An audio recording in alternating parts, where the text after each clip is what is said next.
Madagascar, des diversités au quotidien. À l'origine, Madagascar faisait partie d'un grand continent, le Gondwana. Puis, pendant des millions d'années, les mouvements des plaques tectoniques ont isolé la grande île dans l'océan Indien, loin de l'Afrique et des continents.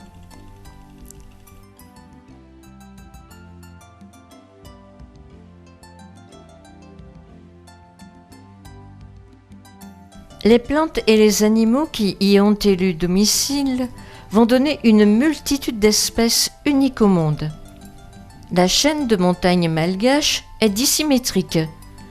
Le versant est descend abrupte vers l'océan Indien, le versant ouest s'incline en pente douce vers le canal de Mozambique. En raison de l'étendue de l'île et de son relief, les climats seront variés d'est en ouest et du nord au sud, ainsi que les paysages. À l'est, des forêts tropicales humides, restes de forêts primaires, abritent des espèces arborescentes qui se raréfient. Bois d'ébène, bois de rose, palissandre, d'albergia, arongana, des pandanus, ou encore de très grandes fourgères arborescentes comme cette cyathea. On entend le cri plaintif de l'Indri, qui est le plus grand des lémuriens et qui se fait entendre là vers Andasibe. Dans ces forêts humides de l'Est, les rivières descendent en cascade, comme ici dans la descente menant à Ranumafan. Ranumafan qui veut dire là où l'eau est chaude. Une fois sur la côte Est, on peut traverser des hectares de cocoteraies par une piste sableuse comme celle-ci.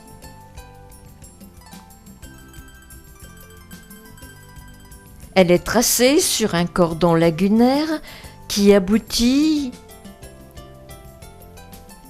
sur la gauche sur l'océan Indien,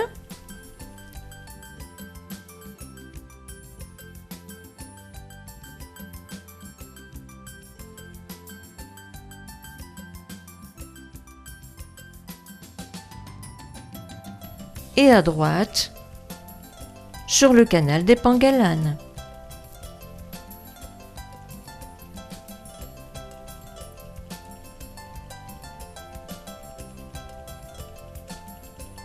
Au sud-ouest, on traverse des espaces désertiques, tels cet Urumbé, sans arbres, parsemé de termitières, et qui est chaque année la proie des flammes ou des feux de brousse.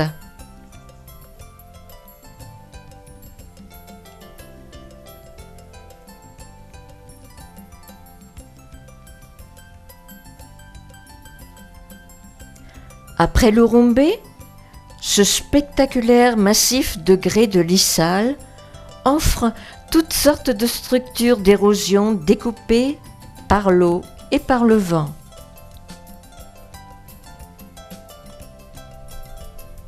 La région la plus aride du sud-ouest présente une forêt sèche typique, le bush.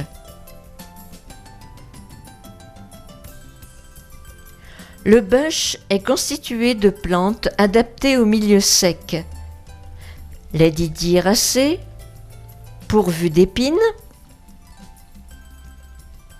ou encore les euphorbes sans feuilles, si denses qu'elles rendent le milieu impénétrable. Autre paysage, des mangroves situées dans la zone de balancement des marées. Elles renferment des palétuviers.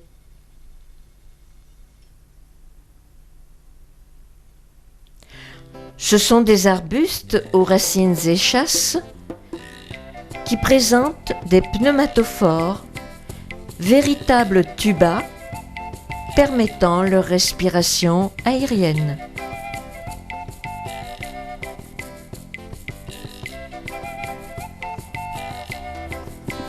des paysages de rêve. Depuis des promontoires en bordure de la côte Est, on peut rêver devant le spectacle d'immenses baies, difficiles d'accès, mais restées presque vierges.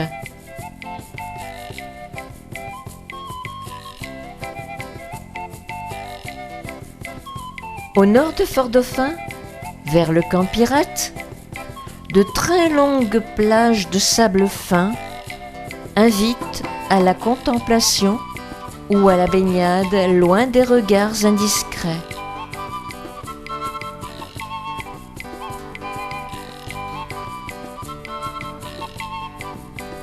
Voici une des criques de Fort-Dauphin, bercée par le flux et le reflux des vagues.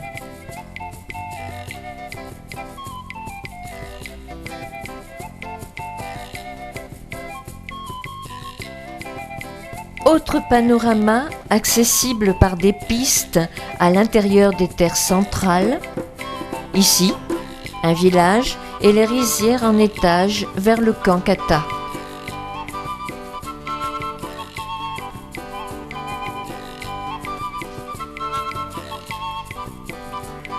Côté sud de Landringt surgissent les rochers du Caméléon, appelés ainsi par sa forme en caméléon, et après la vallée aux lémurs Kata, l'imposant Tsaranour, deuxième barrière d'escalade au monde qui se dresse en à-pic sur plus de 800 mètres de haut.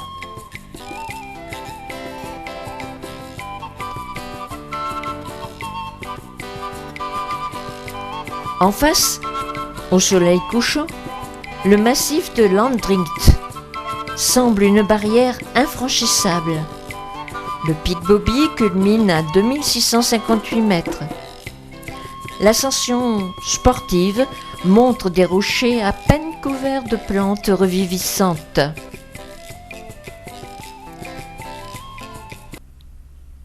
Vers Manakar, qu'il est doux de profiter d'une balade sur le dédale des canaux des Penguelanes et d'admirer les palmes de l'arbre du voyageur, Ravenal, qui vous rassure au rythme d'une barque sans moteur.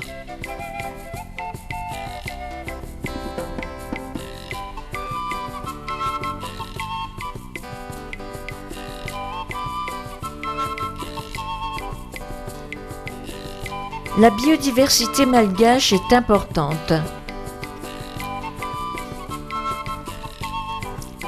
Ainsi, on a recensé plus de 35 espèces différentes de lémuriens.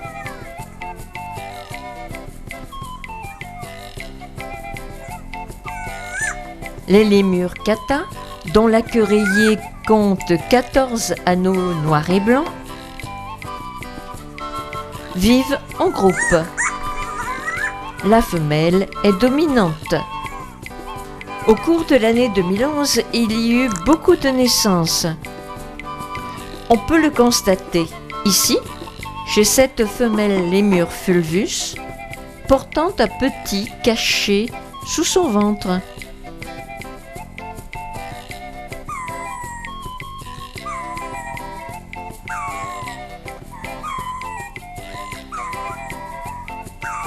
Quand ils ne bondissent pas sur les arbres, les propithèques se déplacent en pas chassés sur le sol. Véritable danse. Dans les réserves, les espèces se côtoient comme ici en Dacibé. Voilà une famille de lémurs bambou qui fait bon ménage avec des lémurs fulvus. Et aussi avec un Propithecus diadema, expressif et qui se laisse approcher. Les lémuriens sont parfois appelés espèces fantômes.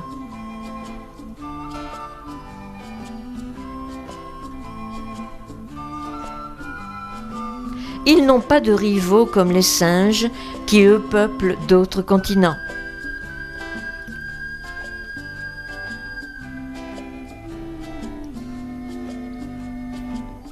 Le lémurien est l'animal emblématique malgache.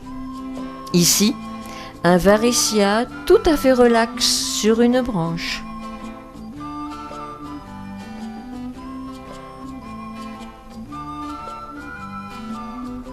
Parmi les reptiles, des geckos comme ce fels humain Lineata inoffensif qui se faufile auprès et sur les habitations.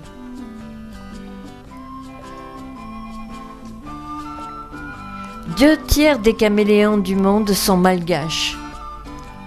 Un furcifère pardalis projette ici sa longue langue pour capturer des insectes.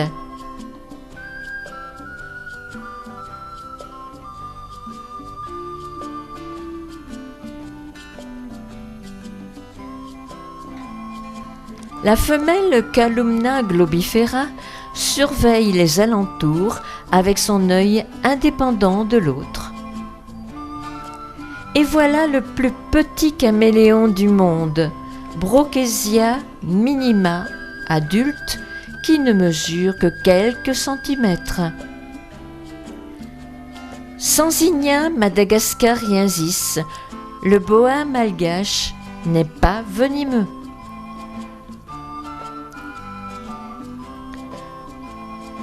Une des nombreuses araignées barrant les sentiers de la forêt humide. C'est à Madagascar qu'on trouve les records de solidité des toiles d'araignée. Leurs fils de soie sont utilisés pour la fabrication de gilets de protection anti-balles. L'avifaune de Madagascar comprend 294 espèces dont 107 qui sont endémiques. Voici un héron blanc.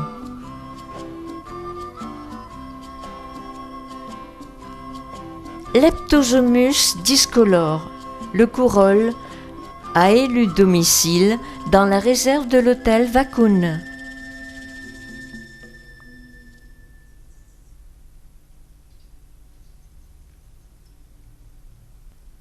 Le martin pêcheur malgache Ispidina madagascariensis surveille ici son territoire.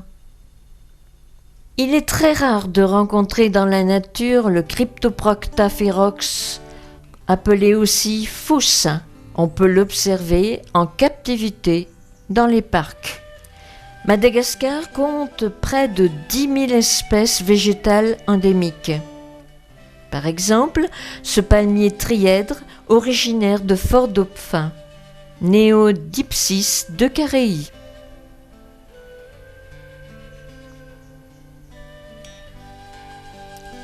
Ou ces essences qui peuplent le bush du sud, une forbe sans feuilles qui réduit ainsi l'évaporation.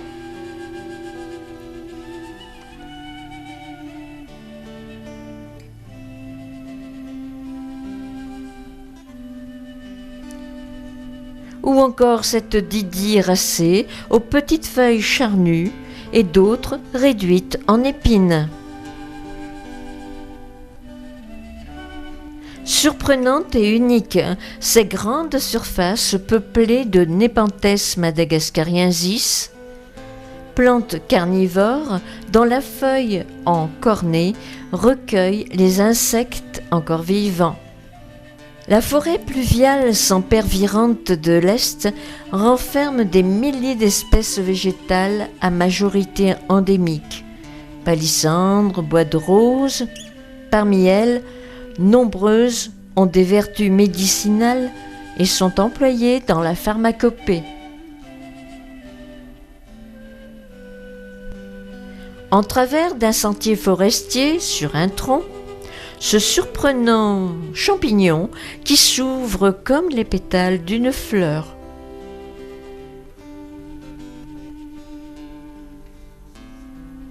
Ou, sur cet autre tronc, différentes orchidées épiphytes parmi un millier d'orchidées malgaches répertoriées.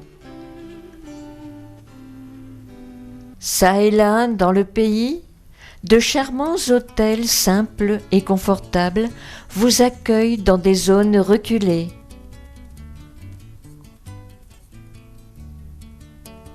Celui-ci, bien niché et intégré dans le paysage, utilise l'énergie solaire pour l'eau chaude et pour l'éclairage. L'immense douche à l'air libre permet d'admirer le paysage. Sur la pente menant à l'hôtel, les divers étages sont occupés par des pépinières en vue de reboisement. Il y a là des essences destinées à l'agroforesterie afin de maintenir les sols, comme par exemple le vétiver. On peut parler ici d'écotourisme. Autre exemple sur les hauts plateaux d'écolodge aménagés dans une ville. Le cadre est enchanteur. Les bungalows ont vue sur une zone humide peuplée de bananiers d'eau, de mantalis, de plantes ornementales. Autre écolodge à l'est du parc de Mantadia, Wakun Forest Lodge. Les bungalows sont installés sur les pentes en périphérie et le restaurant surplombe un lac.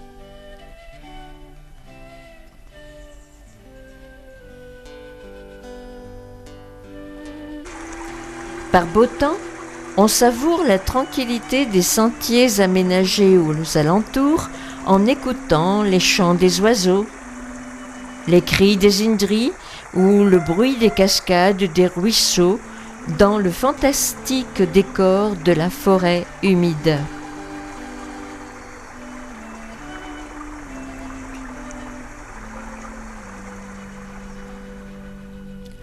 Le sentier mène à un espace où les lémuriens observés tout à l'heure sont protégés.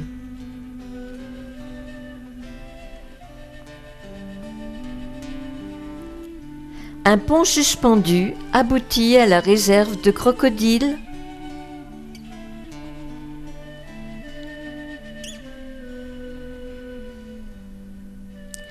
Là, tous les samedis, des gardes jettent par-dessus bord un repas de viande aux crocodiles qui se disputent la nourriture.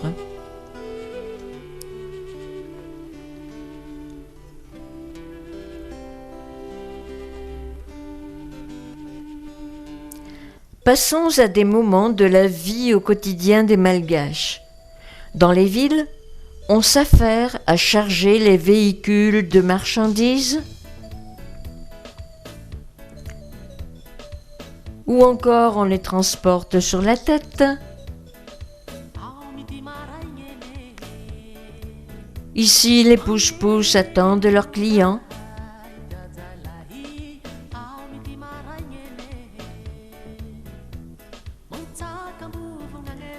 Pendant qu'un marchand vend ses morceaux de viande suspendus à une branche de bois, toutes sortes de véhicules, vélos, motos, pousses, camionnettes et gros 4x4 se frayent un chemin entre les piétons.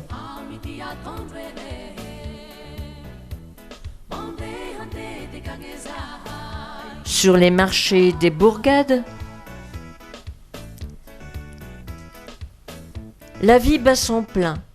Ici, on vend aussi bien de la nourriture que des friperies.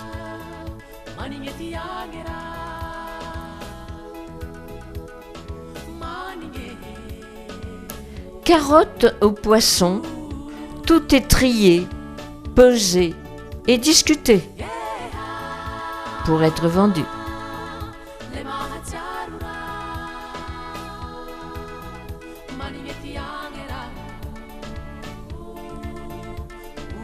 Autre scène animée, vers Tuléar, on prépare les camions brousses pour de longs trajets.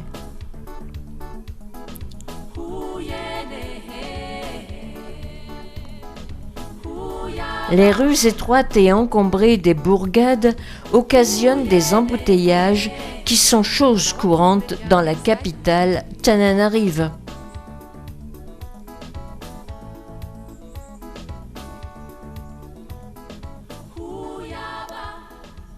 On ne peut alors qu'apprécier la vie plus sereine et calme, au mour-amour, comme on dit en malgache, au fil des canaux, sur une pirogue.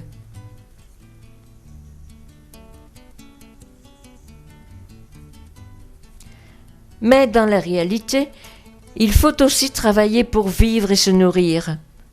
Le riz étant l'alimentation de base des Malgaches, le travail dans les rizières occupe la majeure partie du temps des ruraux.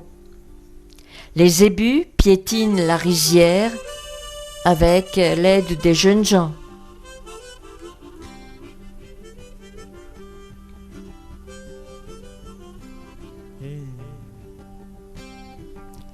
Là, une femme fait des bottes de plantules de riz à partir de la pépinière d'un verre très clair.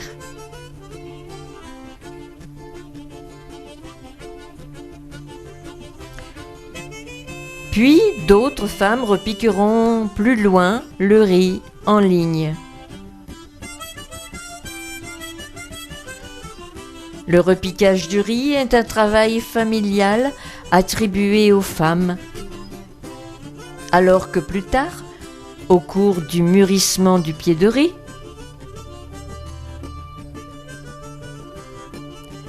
ce seront les hommes qui assureront le sarclage pour ôter les plantes adventices. Travail très dur pour cette femme et sa petite fille qui reviennent d'aller chercher des briques d'argile d'un four à briques là-bas au loin, au centre des rizières. On ne peut qu'admirer l'excellente maîtrise de la technique du portage sur la tête et dos tenus bien droit, même sur la pente. Malgré le vent, il ne faudra pas que les briques tombent, sinon cette femme devra rembourser les briques cassées. Admirez avec quelle dextérité cette maman aide d'abord sa petite fille à ôter les briques du haut de la pile avant d'enlever les siennes.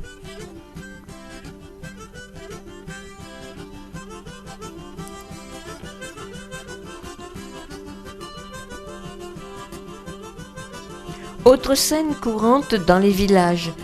Chaque jour, des femmes pilent le riz afin d'en retirer l'écorce, puis elles le tamiseront avant de le cuire. Bien des femmes portent sur la tête ce qui va servir à se nourrir ou encore à tresser. Ici, des roseaux. Les hommes, eux, transportent plutôt sur les épaules les fagots de bois, appelés golettes, attachés de chaque côté d'une branche. Il faut parfois marcher des heures pour récolter du bois de chauffe ou même aller chercher l'eau à la source.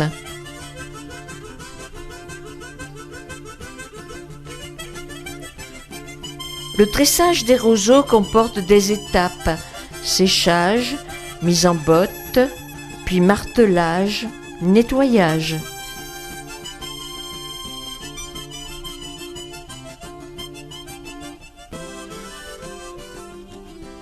La partie tressée est ensuite aplatie avec une pierre. Malgré les lourds travaux domestiques et les soucis, les Malgaches gardent souvent le sourire. Ainsi, cette jeune femme qui prend soin de la peau de son visage en appliquant un masque. C'est un masque de beauté qui sert à se protéger du soleil et à éclaircir la peau. Pour préparer le masque de Masunjaoni, il suffit de plonger le bois de santal malgache dans un verre d'eau et de le frotter avec une pierre, de récupérer la pâte et de l'appliquer ensuite sur le visage. Ici, à Madagascar, le temps ne semble pas compter. Il s'écoule au rythme de ces convois de charrettes tirés par les zébus.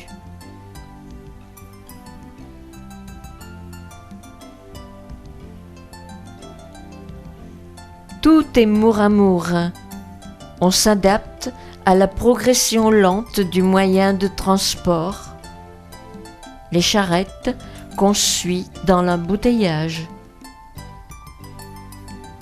Mour à mour, on glisse au rythme des pirogues sur les voies navigables, ou encore des pirogues vèzes sur la côte ouest emmenées par le vent. On prend le temps de s'asseoir, de chanter ou de gratter un instrument de fortune, comme cet enfant à la guitare, sans se soucier du lendemain. Et tout cela en regardant le soleil soit se lever, soit se coucher vers l'horizon. Ou encore en admirant les reflets de clair de lune sur les rivages.